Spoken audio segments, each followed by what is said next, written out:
여러분 환영합니다. 오늘 말씀의 제목이 질투와 종교의 영. 좀 심각하죠? 성경 말씀 한 구절 찾아서 한번 읽어볼게요. 역대하 7장 14절 말씀. 제가 PPT는 준비하지 않았어요. 여러분 찾으실 수 있으면 같이 찾아서 읽도록 하겠습니다. 역대하 7장 14절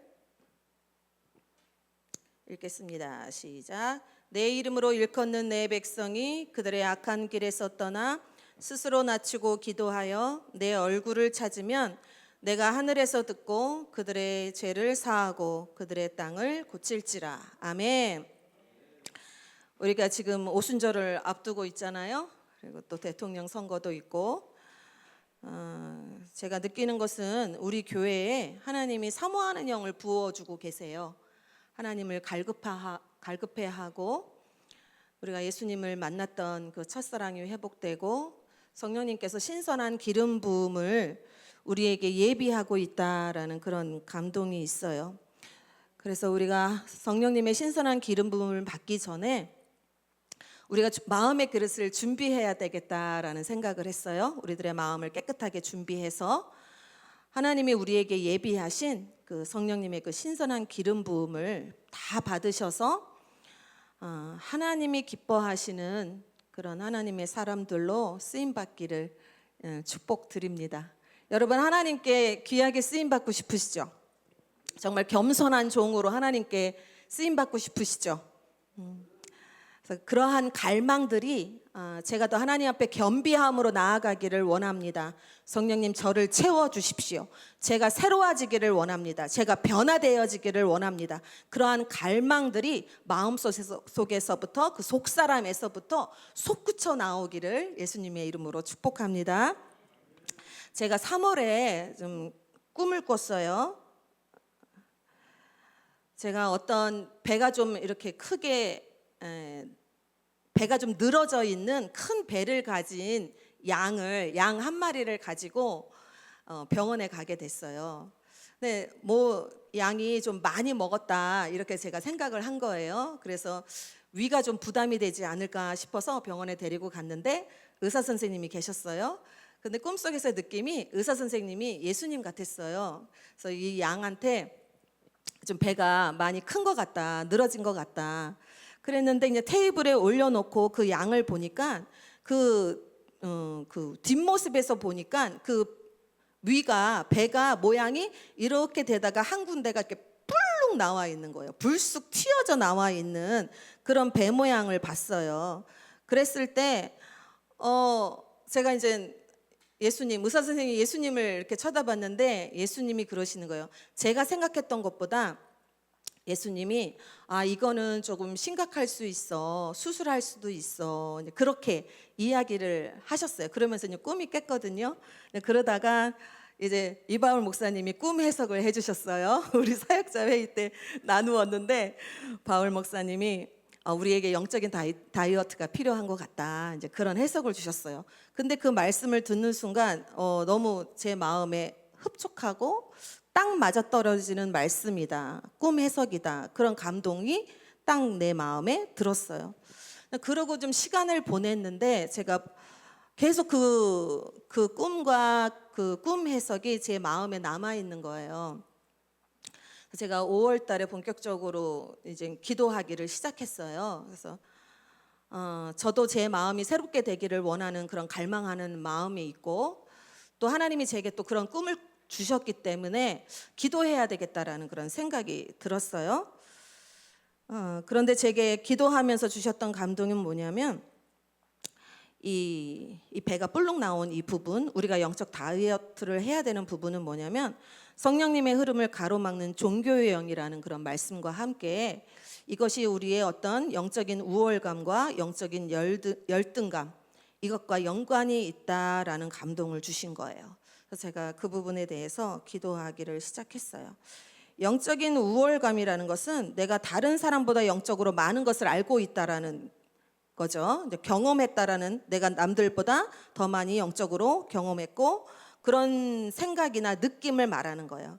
그래서 그런 사람들은 배우려는 마음보다는 남을 가르치려고 통제하려는 그런 마음이 강하겠죠. 그래서 다른 사람은 나보다 미숙하기 때문에 그들의 영적 수준이 내 밑에 있다고 생각합니다. 사람을 차별하고 영적인 잣대로 분별한다는 구실로 사람들을 판단하고 정죄할 수가 있어요. 또 반면에 영적인 열등감은 내가 다른 사람보다 영적으로 부족하다라는 거예요. 무지하다, 자신을 낮추어 평가하는 감정이나 생각을 말합니다. 그래서 나는 하찮고 충분하지 않고 불쌍한 존재고 나는 할 수 없고 능력이 없고 자격이 없기 때문에 영적인 도전들을 직면할 수가 없는 거죠. 그래서 쉽게 포기하고 내가 뭘 할 수 있겠어? 이런 생각을 하면서 낙심하고 실망하게 되는 거예요. 또 반면에 이 영적인 열등감은 나보다 우월하다고 여겨지는 사람들과 비교하고 경쟁하게 돼요.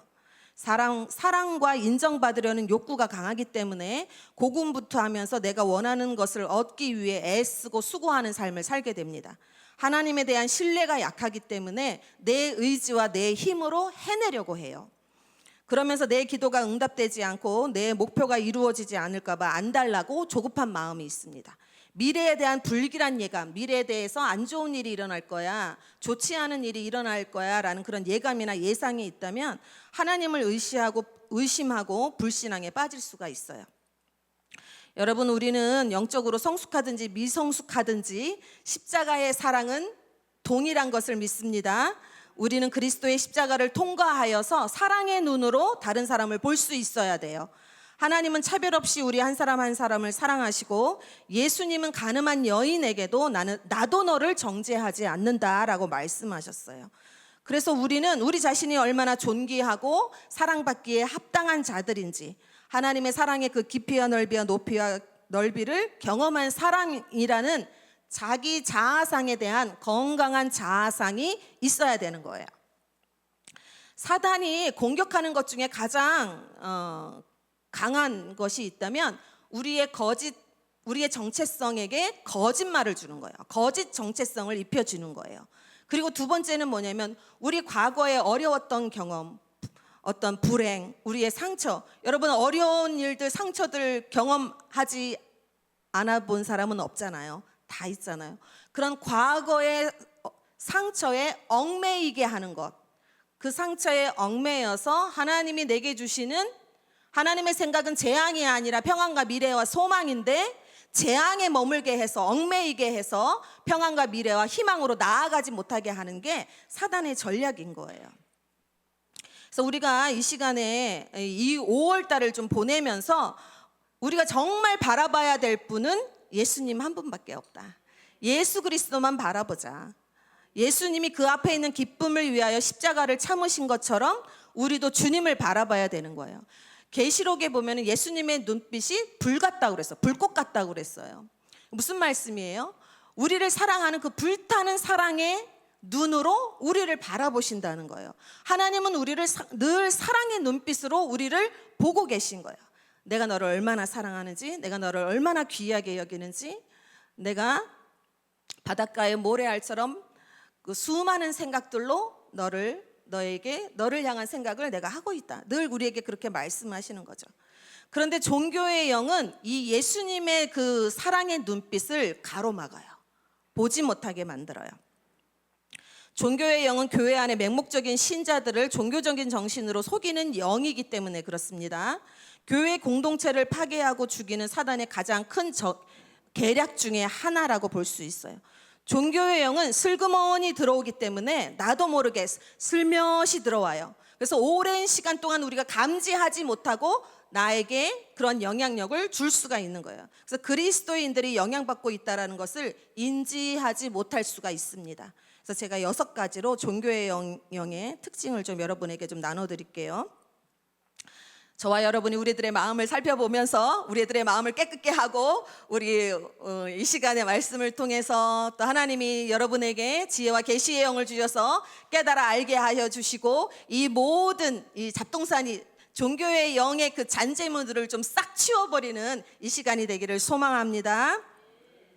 종교형의 첫 번째 특징은 그리스도인의 의로움을 행위와 성과에 둔다는 거예요.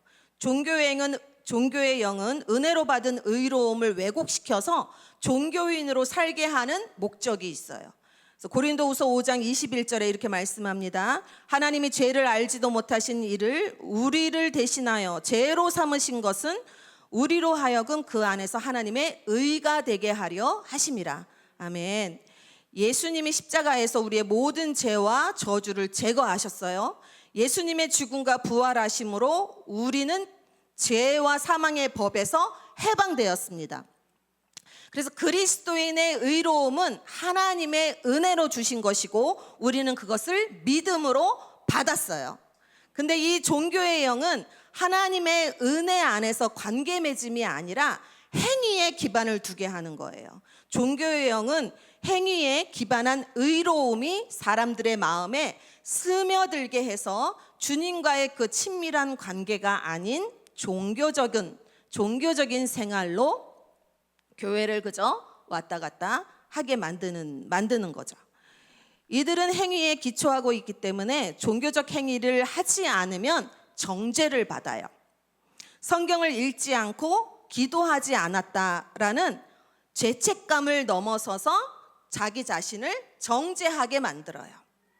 그래서 종교의 영은 성경을 읽고 기도하고 봉사하는 모든 종교적인 일을 내가 좋은 그리스도인이 되기 위해 해야 할 목록으로 만들어서 체크리스트를 만들어서 하는 것처럼 하게 만듭니다.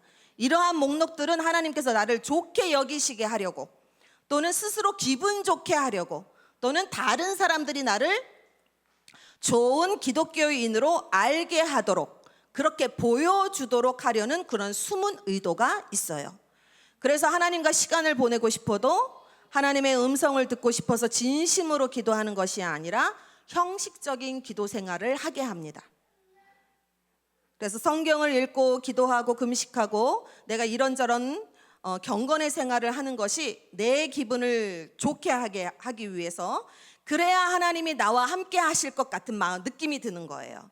내가 이렇게 어떤 경건 생활을 잘해야 내가 좋은 사람이 될 것 같고 좋은 기독교인으로 보여지는 것 같고, 그래야 하나님이 내 기도에 응답하실 것 같고, 내가 원하는 대로 하나님의 마음을, 또 내가 기도하는 대로 내가 원하는 대로 하나님이 내 기도를 응답해 주실 것 같은 그런 느낌과 생각을 갖게 되는 거죠. 그러면서도 반면에 어떤 불안과 두려움이 있냐면, 내가 이렇게까지 하는데도 하나님이 응답하시지 않으면 어떡하지? 라는 두려움과 불신앙적인 태도를 가질 수가 있어요. 이것은 하나님과의 관계가 행위에 따라 달라진다는 종교적인 생각이 있기 때문에 그런 거예요. 그리고 성경을 충분히 읽지 않았기 때문에, 충분히 내가 기도하지 않았기 때문에, 이런저런 종교적인 일들을 내가 충분하게 하지 않았기 때문에 나는 늘 부족해 라고 생각해요. 또한 우리가 종교 행위를 잘하지 못했기 때문에 하나님은 실망하실 것이라 라고 추측해요. 내가 충분히 선을 행하지 않았기 때문에, 성경을 읽지 않고 기도를 충분히 하지 않았기 때문에 하나님이 실망하실 거라는 그런 목소리를 듣게 됩니다. 그래서 마음이 불안하겠죠. 슬프겠죠. 그래서 여러분의 생각에, 머릿속에 어떤 행위와 성과를 나타내야 한다는, 잘해야 된다는, 내가 기도를 더 열심히 해야 돼. 물론 말씀을 읽고 기도하는 거는 너무너무나 좋은 것이죠. 근데 내 마음속에 어떠한 불안과, 그 마음의 동기가 다른 거예요. 불안과 두려움과 함께 압박감을 느낀다는 거예요. 그래서 종교의 영은 머릿속에서 정죄와 판단에 자기 말이 계속 되풀이 됩니다. 너 오늘 기도하지 않았잖아, 말씀하잖아, 너 충분하지 않잖아, 너 부족하잖아. 그런 머릿속에서 셀프톡이라고 하죠. 자기가 자기에게 말하는 말들이 정죄의 말인 거예요. 종교의 영은 기도의 행위 자체가 하나님을 기쁘시게 한다고 생각하는 경향이 있어요. 그래서 기도할 때 어려운 종교 미사 용어를 사용하거나 사람들에게 어떻게 들려질지 신경을 쓰고 자신의 믿음이나 영성을 과시하게 됩니다. 종교의 영은 자신의 행위로 자신에 대해 기분을 좋게 만들고 다른 사람들에게 좋게 보이려는 숨은 동기를 인정하기를 꺼려해요. 그래서 겉으로는 완벽해 보이기 때문에 그냥 넘어갈 수가 있어요. 겉모습에는 아주 경건하고 좋은 크리스찬으로 보여요. 그리고 거룩한 삶을 살기 위해서 그 사람은 고군분투하고 애쓰는 삶을 살 수가 있습니다. 그리고 반면에 여러분이 하나님과 시간을 보내지 못하게 하고 하나님의 사랑을 알지 못하게 하려는 어떠한 힘이 있는 것 같아 라는 그런 느낌을 받을 수 있어요. 나는 마음은 원이로되 육신이 연약하다 그런 말씀을 인용할 수 있지만 어떤 내 안에 있는 종교의 영의 그런 부정적인 그런 영향력들이 나는 하나님 말씀을 보고 싶고 기도하고 싶고 그렇게 하나님께 더 가까이 나아가고 싶은데 뭔가가 내 안에서 저항하게 하는 거예요. 못하게 하는 거예요. 그러한 힘을 느낄 수 있다라는 거죠. 하나님에게서 멀어지게 하는 것이 종교의 영의 목적이에요. 목표예요. 그래서 종교의 영은 성경을 읽지 못하게 하고 기도 못하게 하거나 형식적으로만 하게 해요. 그래서 거칠의 말을 한다든지 중언부언하게 한다든지 그런 형식적인 기도 생활을 하게 합니다. 그래서 종교 행위에서 위안받고 만족한 자리에서 머무르라고 말합니다. 우리가 성경을 읽고 기도하고 여전히 교회에서 봉사하고 선행하고 인내하고 참고 견디는 모든 일들은 우리가 왜 합니까? 하나님을 사랑하기 때문에, 하나님께 순종하기 원하기 때문에, 내가 말씀에 순종하기 원하기 때문에, 내가 주님을 더욱더 사랑하고 주님의 성품을 더 닮아가기를 내가 원하기 때문에. 그래서 하나님은 계속해서 사랑한다고 우리에게 말씀하세요. 우리는 그 사랑의 음성을 매일매일 들어야 돼요. 내가 너를 사랑한다. 내가 너를 축복한다. 너는 나의 자랑스러운 아들, 딸이다. 내가 너에게 허락한 모든 약속의 말씀을 내가 반드시 이룰 것이다. 너는 가만히 있어. 내가 너의 하나님됨을 알지어다. 그런 하나님의 음성과 그 격려의 음성을 들으시는 여러분 되시기를 축복합니다. 두 번째 특징은 종교의 영은 판단하고 정죄합니다. 마태복음 7장 3절에서 5절까지 말씀 보면 어찌하여 형제의 눈 속에 있는 티는 보고 내 눈 속에 있는 들보는 깨닫지 못하느냐. 보라, 내 눈 속에 있는 들보가 있는데 어찌하여 형제에게 말하기를 나로 내 눈 속에 있는 티를 빼게 하라 하겠느냐. 외식하는 자여, 먼저 내 눈 속에 있는 들보를 빼어라. 그 후에야 밝히 보고 형제의 눈 속에서 티를 빼리라. 아멘. 예수님께서 다른 사람들을 판단하는 종교의 영을 가진 사람들에 대해서 말씀하시는 거예요. 이런 사람들은 다른 사람들에게 끊임없이 뭘 보냐 하면 나쁜 점을 찾아요. 나쁜 점을 발견해요. 좋은 점을 보지 못하고 다른 사람들의 단점을 보는 거예요. 그저 나쁜 점만 보는 것이 아니라 많은 경우에는 뒤틀린 시각으로 바라봅니다. 그들의 마음은 왜곡되어 있고 그저 정죄와 판단의 생각이 반복적으로 재생이 됩니다. 성경은 뭐라고 말씀하세요? 먼저 너 눈에 있는 내 눈에 들보를 빼어라. 그러면 형제의 눈에서 티끌을 빼는 것은 분명히 볼 수 있을 것이다 라고 말씀하고 있는 거예요. 판단은 우리의 일이 아닙니다. 정죄와 판단은 우리의 할 일이 아니에요. 하나님은 정죄하지 않으세요. 심판하시는 분은 오직 하나님이세요. 우리는 판단과 정죄하는 말을 생각을 하면 안 되죠. 그것은 우리의 역할이 아니기 때문에.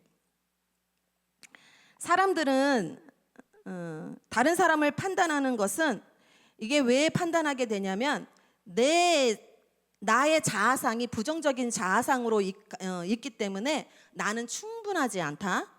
나는 완벽하지 못하다. 나는 자격이 없다라는 수치심의 생각이 그 사람에게 있기 때문에 그래요.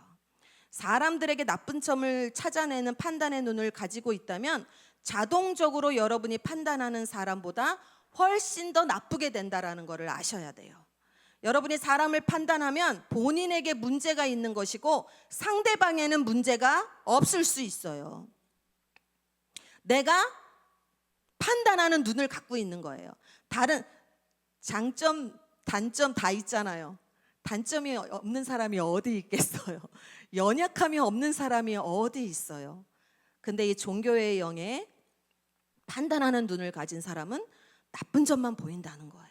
좋은 점이 보이는 것이 아니라. 그래서 자동으로 여러분이 판단하는 사람보다 훨씬 더 나쁘게 된다는 거예요.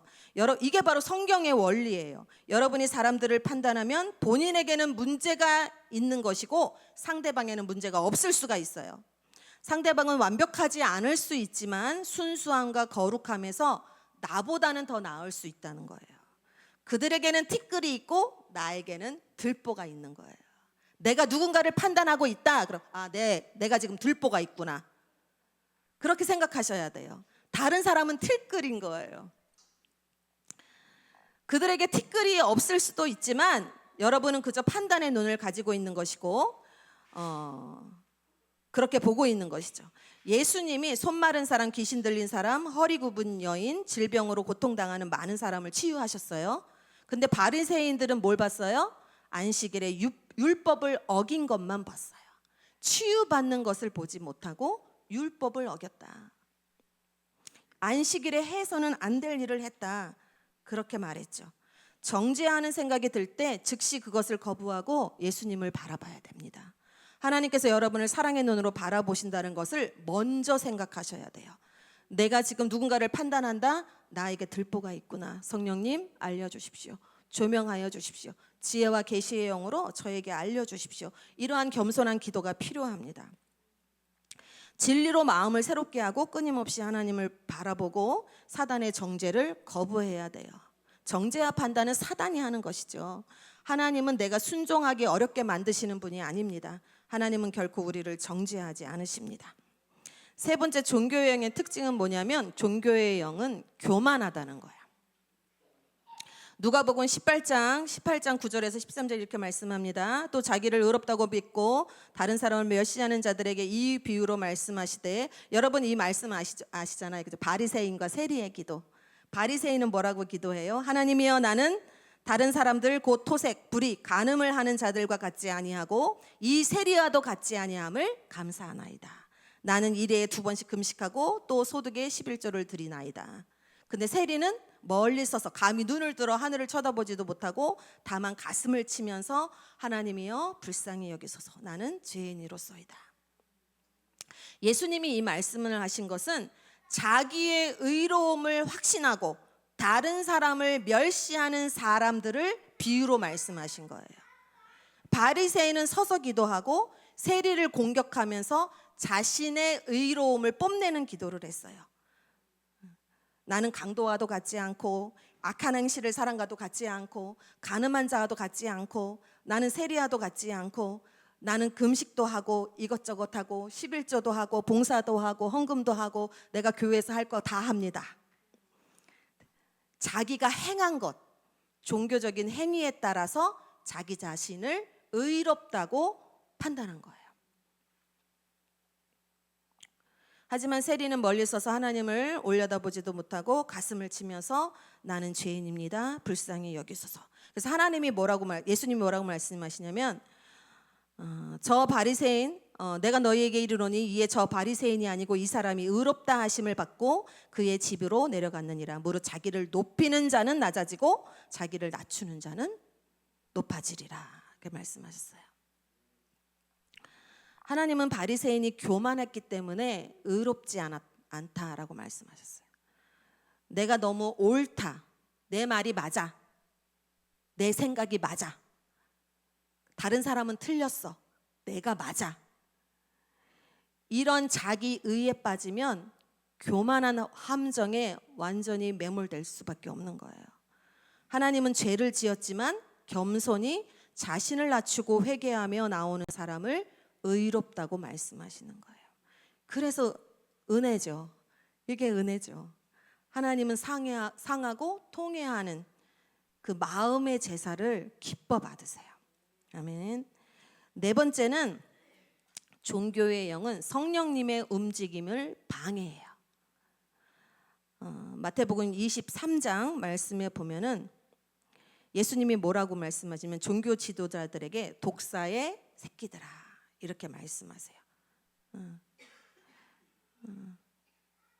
너희가 그 중에 더러는 죽이거나 십자가에 못 박고 그 중에 더러는 너희 회당에서 책짓질하고 이 동네에서 저 동네로 따라다니며 박해했다. 이렇게 말씀하세요. 예수님이 얼마나 종교의 영을 미워하셨는지 몰라요. 회칠한 무덤이다라고 말씀하셨어요. 욕을 하신 거잖아요. 예수님이 정말 싫어하셨어요. 종교형이 가장 좋아하는 것은 뭐냐면 성령의 흐름을 가로막고 사람들의 심령을 말라붙게 해서 성령이 교회에 들어오지 못하게 하는 거예요. 종교형은 하나님의 자녀들이 하나님을 진정으로 알고 구원받는 것을 막습니다. 종교의 행위를 통해서 맹목적으로 살아가게 해서 성령의 인도함을 받지 못하도록 방해하는 거예요. 앞에서 쭉 나열했던 것처럼 행위를 중요시하고 행위로 의롭다 여기게 되고 교만에 빠지게 되고 자신을 의롭다고 그렇게 자기 확신에 살아가기 때문에 성령님이 들어갈 틈이 없는 거죠. 왜냐하면 성령님은 우리를 존중하세요. 네. 너무나 부드러우신 분이시잖아요. 그래서 성령님은 우리가 갈망해야 되는 분이에요. 우리가 원해야 돼요. 그래서 매일매일 성령님을 원합니다. 우리가 갈망할 때, 성령님의 임재를 소원하고 사모할 때 그때 우리에게 오시는 거예요. 성령님은 강요하지 않으세요. 너무너무나 온유하시잖아요. 그래서 종교의 영은 이 성령님을 갈망하는 것을 가로막죠. 다섯 번째, 종교의 영은 까다롭고 사소한 규칙을 만들어요. 마태복음 23장에 보면 이렇게 말씀했어요. 제가 좀 읽어드릴게요. 23장 23절인데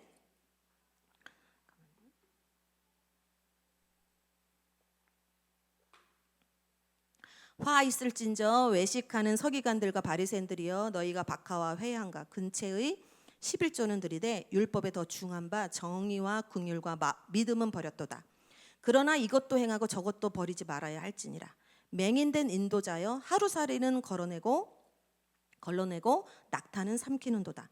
화 있을진저 외식하는 서기관들과 바리새인들이여 잔과 대접의 겉은 깨끗이 하되 그 안에는 탐욕과 방탕으로 가득하게 하는도다. 말씀 중에 보면 맹인된 인도자들이 하루살이는 걸러낸대요. 여러분 하루살이 아시죠? 많은 거. 하루살이는 걸러내는데 낙타는 삼켜버린대요. 이게 무슨 말씀이냐면 중요한 삶의 가치는 그냥 내팽개쳐 버리는 거예요. 그리고 까다롭고 사소한 규칙으로 사람을 걸러낸다는 거예요.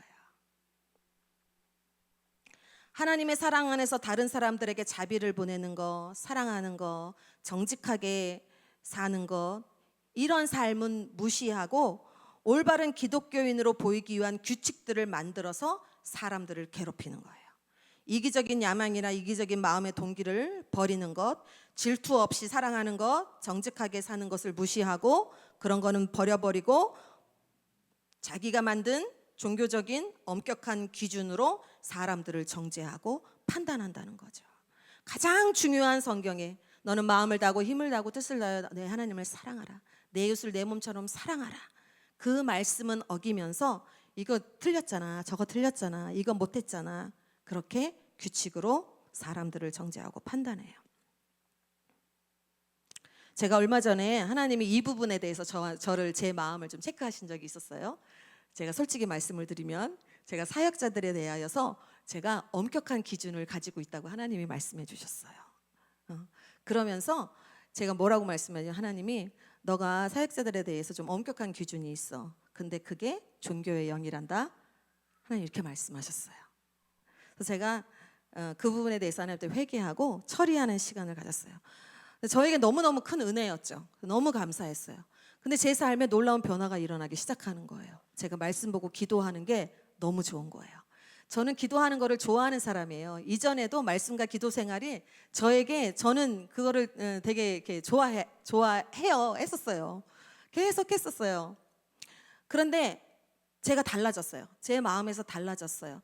네가 엄격한 기준이 있어. 그거는 종교의 영이야. 성령님이 그거 계시해주고 제가 회개하고 처리할 수 있도록 하나님이 도와주셨어요. 그랬더니 이 말씀 보고 기도하는 게 더 즐거워지는 거예요. 그리고 집중력이 더 강해지는 거예요. 기도가 더 깊어지는 거예요. 그리고 내 안에 하나님을 향한 그 열망하는 마음, 사모하는 마음, 성령님을 갈망하는 마음이 더 강해지는 거예요. 저에게는 너무나 큰 계시였고 은혜였고 큰 하나님의 사랑을 경험하게 됐어요. 그래서 제가 왜 작은 일에 충성하지 않느냐, 그런 판단이 저한테 있었어요. 근데 종교의 영은 까다로운 규칙을 만드는 거예요. 그래서 말씀을 사용해서 왜 말씀대로 순종하지 않냐, 왜 형제들을 섬기지 않냐, 사역자라면 이렇게 해야지, 성도라면 저렇게 해야지, 희생해야지, 헌신해야지, 말씀을 이용해서 말씀이 잣대가 되어서 종교적으로 기준과 규칙을, 내 틀을 만들어서 그 사람을 판단하는 거예요. 그래서 우리는 내가 종교인이 될 것인지 아니면 하나님 아버지의 사랑을 받는 자녀가 될지를 내가 선택하는 거예요. 하나님을 섬기는 종이 될 것인지, 친밀한 관계를 맺는 하나님의 사랑받는 제자로 살지 내가 선택하는 거죠. 하나님을 사랑하고 순종하는 일보다 가치 있는 일은 이 세상에 없어요. 빌 존슨 목사님이 그런 말씀을 하시더라고요. 예수님이 그런 말씀을 하셨잖아요. 내가 너희를 이제는 종으로 부르지 않고 친구로 부른다, 이렇게 말씀하셨잖아요. 그렇다고 해서 우리 안에 섬기는 마음이 없어진 게 아니에요. 뭐라고 말씀하시냐면, 우리가 반지가 있잖아요. 그러면 그 반지에 그 링이 있잖아요. 그게 섬기는 마음이에요. 그리고 그 알이, 보석이 있잖아요. 그게 주님과의 그 친밀한 관계, 주님과의 우정을 나누는 친구와도 같은 관계, 그거를 의미한다는 거예요. 그게 같이 함께 가야 된다는 거죠. 그래서 주님과 깊은 언약의 관계로, 하나님을 경외하는 마음으로 겸손히 하나님을 섬길 뿐만이 아니라 주님과 친밀한 사랑의 관계로 나아가는, 주님과 비밀스러운 대화를 나누는 친구의 관계로 하나님이 우리를 초청하시는 거죠. 6번째는 종교의 영은 하나님의 마음에서 멀어지게 하는 거예요. 사단의 종교의 영의 가장 그 핵심적인 목표죠. 그래서 마태복음 23장 27절에 화이슬 진저 외식하는 서기관들과 바리새인들이여, 회칠할 무덤 같으니 겉으로는 아름답게 보이나 그 안에는 죽은 사람의 뼈와 모든 더러운 것이 가득하도다. 그러니까 예수님이 너희 종교 지도들한테는 말하는 거죠. 너희 위선자들아, 너희 율법학자 바리새인들에게 화가 있을 것이다. 너희는 겉으로는 아름답게 보이지만 그 안에는 죽은 사람의 뼈와 온갖 더러운 것이 가득하다. 하나님은 우리의 마음을 보시잖아요. 마음 중심을 보시잖아요.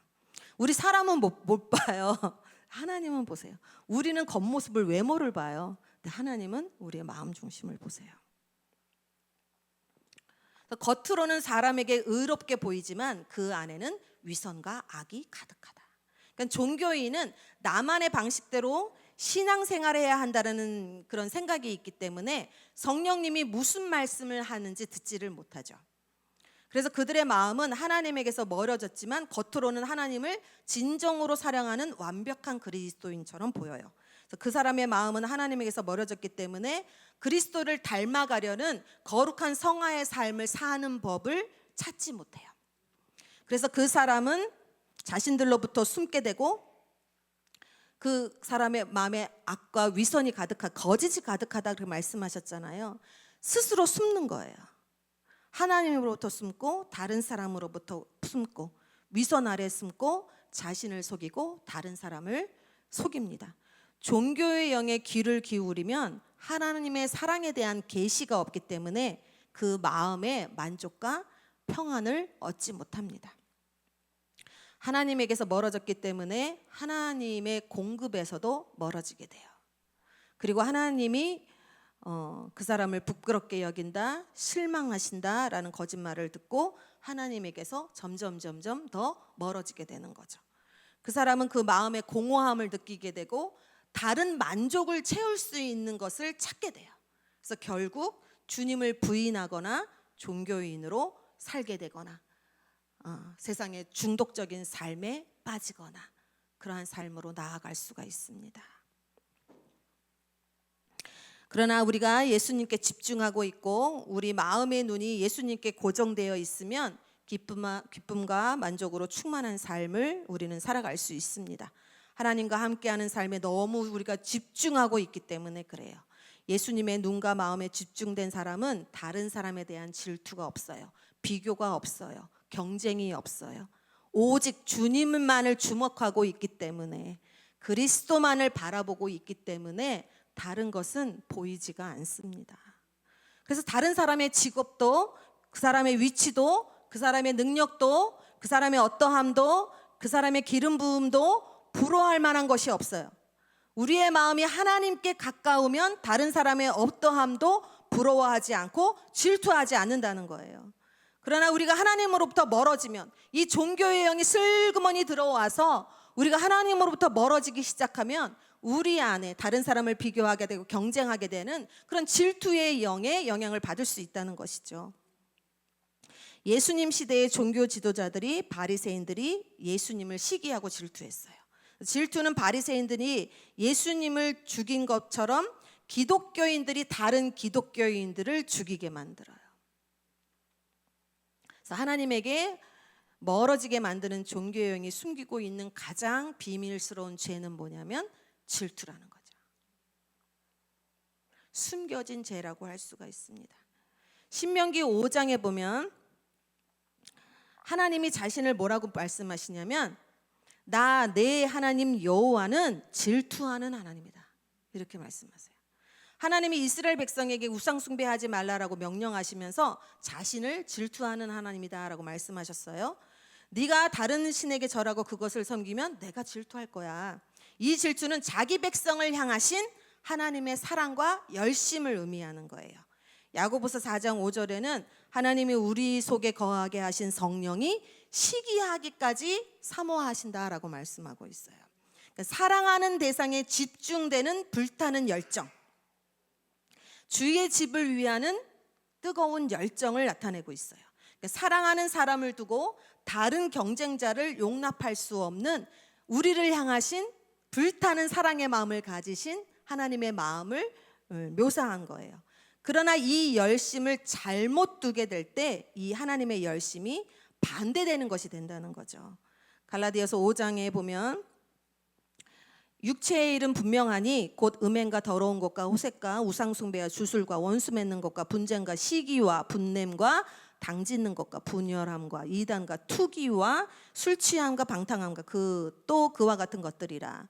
전에 너희에게 경계한 것 같이 경계하노니 이런 일을 하는 자들은 하나님의 나라를 유업으로 받지 못한다라고 말씀하고 있어요.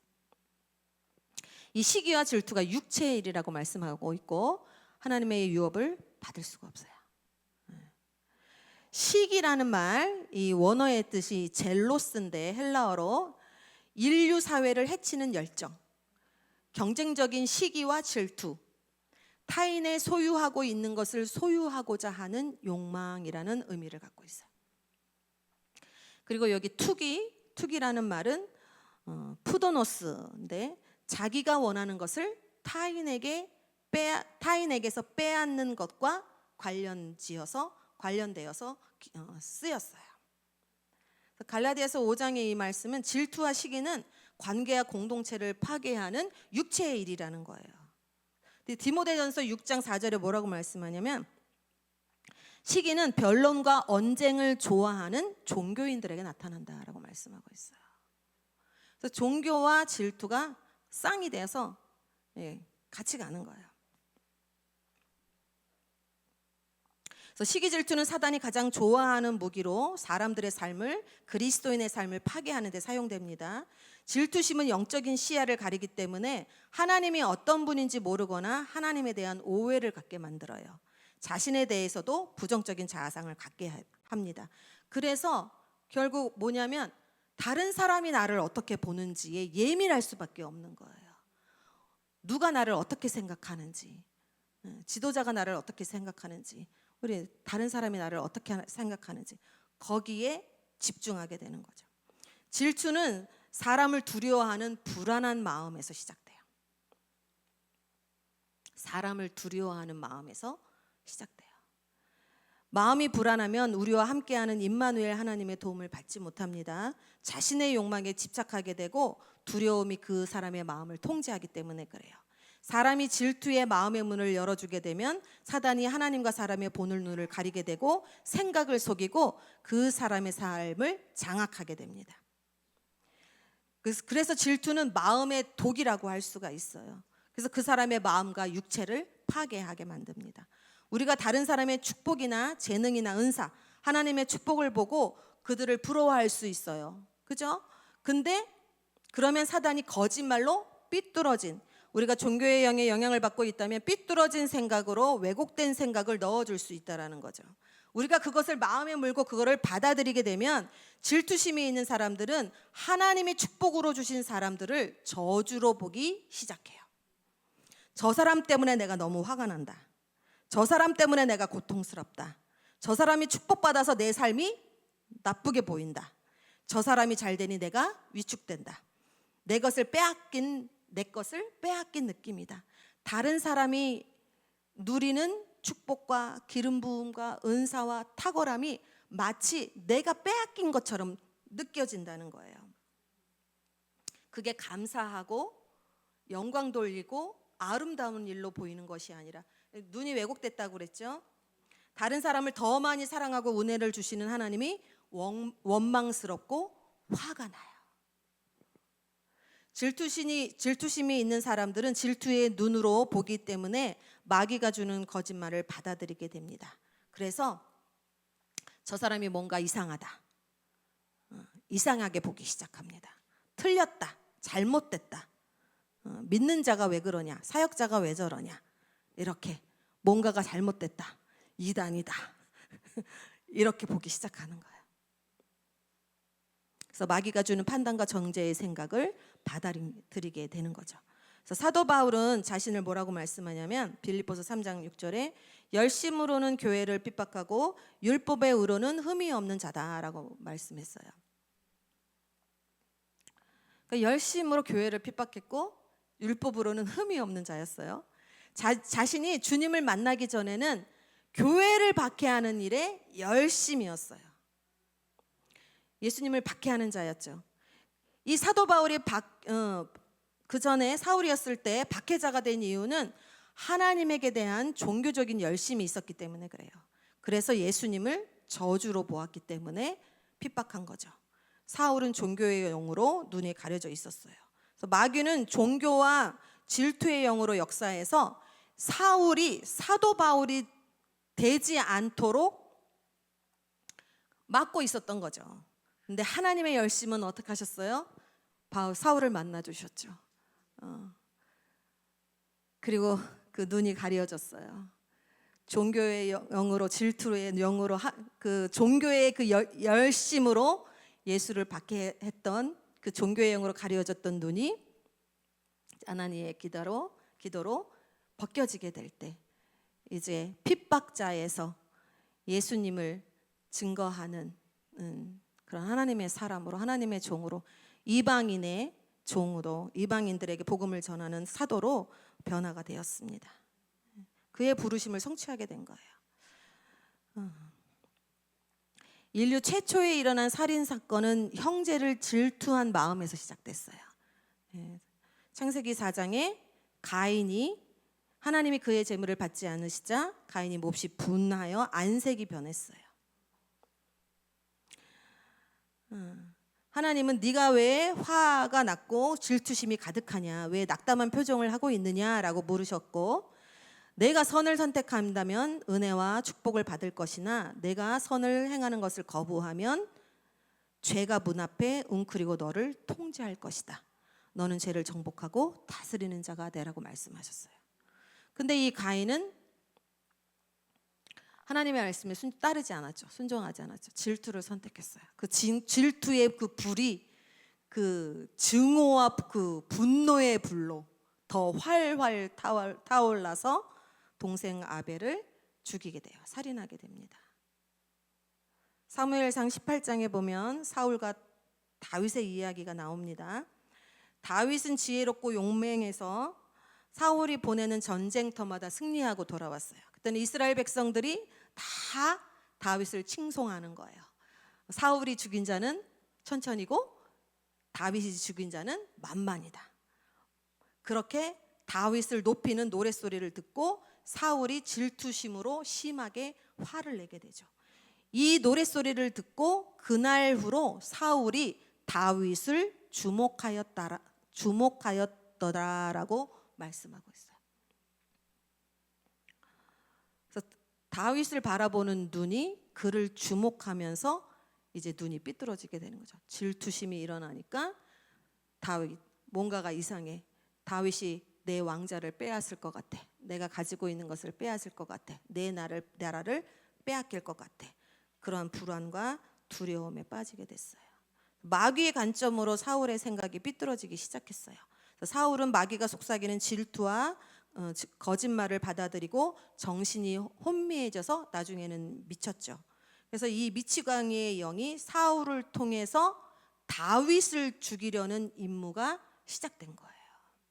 그러니까 사단은 이 미친 영으로 사울을 사용해서 다윗을 죽이려고 했어요.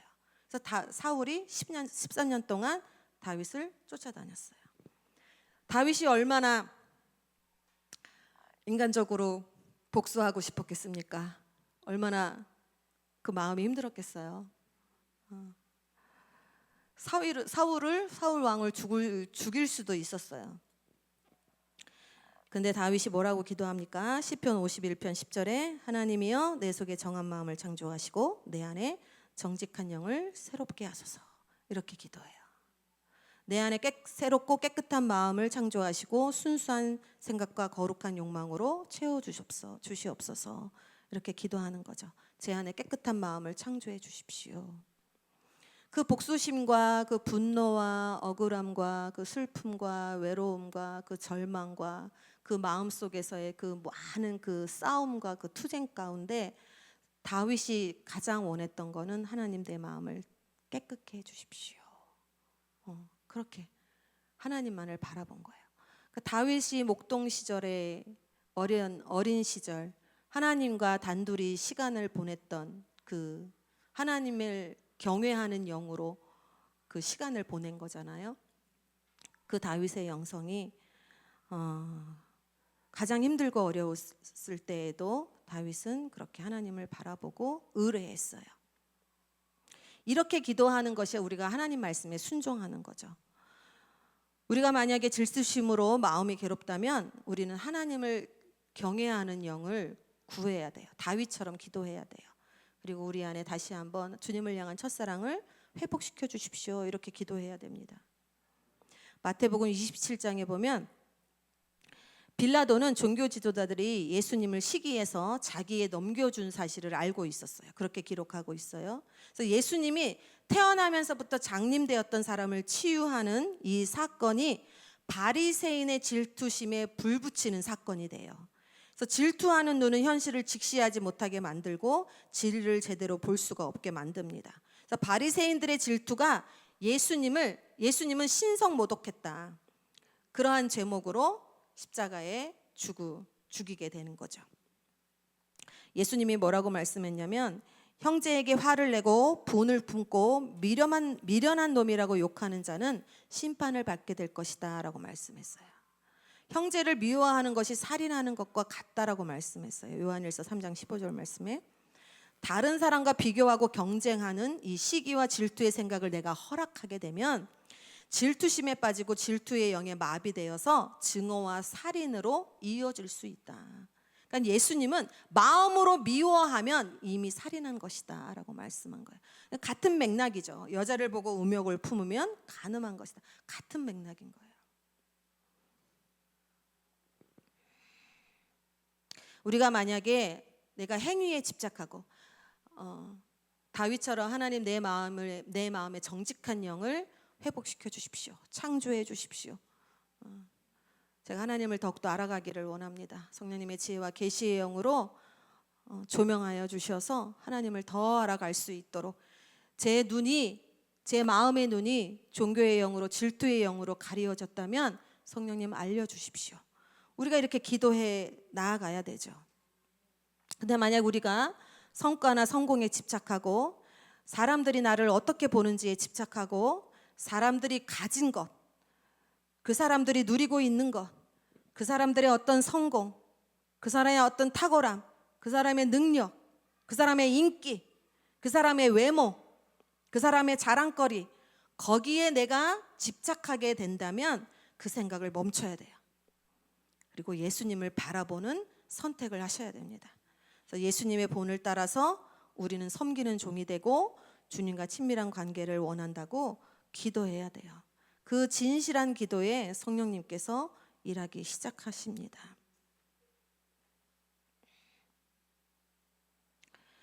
우리가 그런 생각을 이 종교의 영은 우리는 다 교회에서 신앙생활하고 있잖아요. 그러니까 슬그머니 들어와요. 우리가 어떤 다른 사람을 판단하거나 다른 사람의 어떤 단점을 보기 시작하게 되면 사단은 우리를 미혹하고 현혹해서 우리의 시각을 왜곡시키고 다른 사람들을 나쁜 점만 보게 만들어요. 일단 거기서 멈추는 거죠. 우리는 겸손을 선택해서 나아가는 거죠. 그리고 마귀를 대적해야 되는 거예요. 원망과 불평이나 불신의 악한 생각이 들 때 그 생각을 거부하고 마귀를 대적하는 거예요. 그걸 그냥 그대로 그 생각을, 부정적인 생각들을 묵상하는 것이 아니라 거기에서 스스로 멈출 수가 있어야 되는 거예요.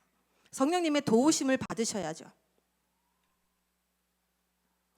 만약에 내 안에 질투하는 생각이나 해로운 생각들, 누군가에 대한 부정적인 생각, 사역에 대한 부정적인 생각, 하나님의 역사에 대한 부정적인 생각, 의심스러운 생각, 교회에 대해서 부정적인 생각, 어떤 성도에 대해서, 특정한 어떤 사람에 대해서 나는 그게 좀 마음에 안 들어, 그런 생각이 들기 시작하면 즉시 그것을 그리스도께 사로잡아서 복종시켜야 된다. 예수님의 이름으로 나의 교만한 생각은 십자가에 못 박을지어다, 굴복할지어다. 나는 하나님의 말씀에 순종하는 자입니다. 이렇게 여러분의 생각을 새롭게 하고 그 마음의 태도를 바꾸셔야 돼요. 빌립보서 4장 8절에 이렇게 말씀하고 있어요. 우리의 생각이 진실하고 경건하고 의롭고 거룩하고 사랑할 만하고 칭찬할 만한 생각으로 변화되기까지 하나님께 복종하고 순복하겠다고 결정하고 선택하면 성령님이 도와주신다는 거예요. 그래서 저와 여러분이 늘 내 마음의 생각과 감정들이 어떠한 건지를 살펴보는 거죠. 우리가 성령님의 신선한 기름 부음을 사모하고 받는 마음의 그릇을 준비하는 과정 가운데 지금 이 생각이 진실한가?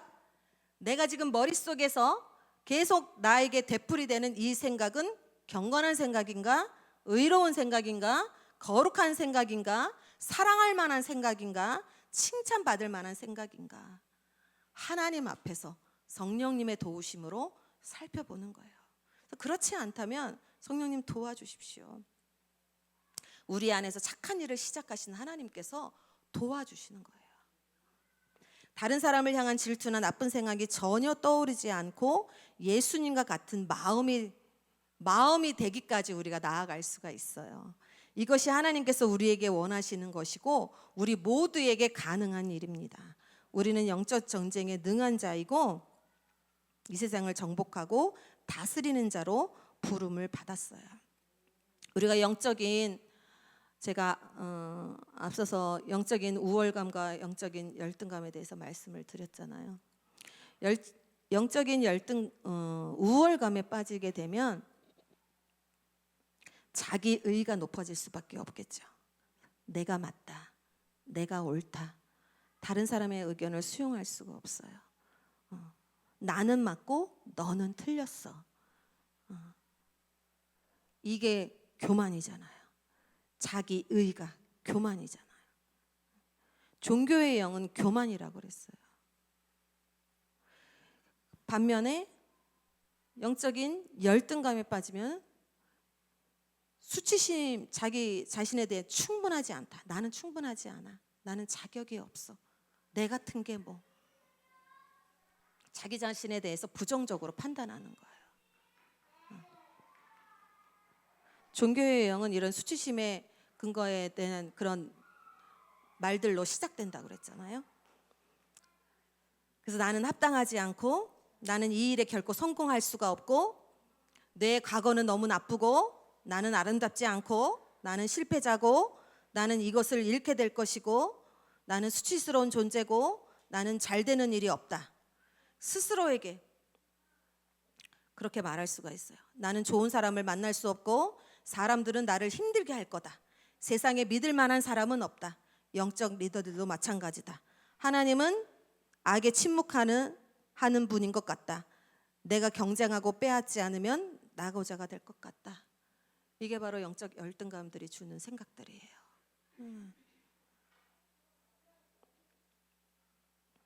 우리의 영적 전쟁은 우리의 마음과 생각 속에, 우리 머릿속에서 일어나요. 매일매일이 우리가 영적 전쟁 속에 살아가죠. 만약에 우리의 머릿속에 이런 부정적인 괴롭히는 생각들이 있다면, 반복된다면, 이런 것들을 우리가 예수 그리스도의 십자가 앞에 못 박고 마귀를 대적하고, 하나님이 우리에게 예비하신 것은 평안이요 미래요 희망이다. 하나님은 양으로 생명을 얻게 하고 더 풍성히 얻게 하려 하신다. 그 예수 그리스도를 바라보고 우리가 나아가야 될 줄 믿습니다. 제가 말씀을 준비하면서 유독 하나님이 포인트 하신 것이 무엇이냐면은, 우리의 머릿속에서 부정적인 생각이 있기는 한데 이게 중독이라고 말씀을 하시는 거예요. 중독적인 생각이다. 그러니까 사람마다 다를 거예요. 근데 어떤 특정한 생각이 끊임없이 괴롭히는 거예요, 여러분을. 그래서 그 중독적인 생각, 이 사람은 안 돼 라든지, 나는 불쌍한 사람이야 라든지, 나는 성공할 수 없어 라든지, 이런 생각들이 끊임없이 열심히 기도하고 금식하고 말씀 보고 은혜 받고 그러면 좀 잠잠하다가 또 다시 일어나고, 또 다시 반복적으로 중독적으로 일어나는 부정적인 머릿속의 생각들. 아가서에 너의 포도원을 허무는 여우를 잡아라 그랬잖아요. 우리 머릿속에 있는 그 부정적인 말로 계속적으로 사단이 우리를 미혹하고, 거짓말로 우리 종교적인 삶으로 살아가도록 그렇게 미혹하는 그런 거짓말들을 우리가 파쇄하고 회개하고 십자가에 내어놓고 대적하고, 그렇게 하나님 앞에 겸비함으로 나아가시기를 예수님의 이름으로 축복합니다. 아멘, 아멘.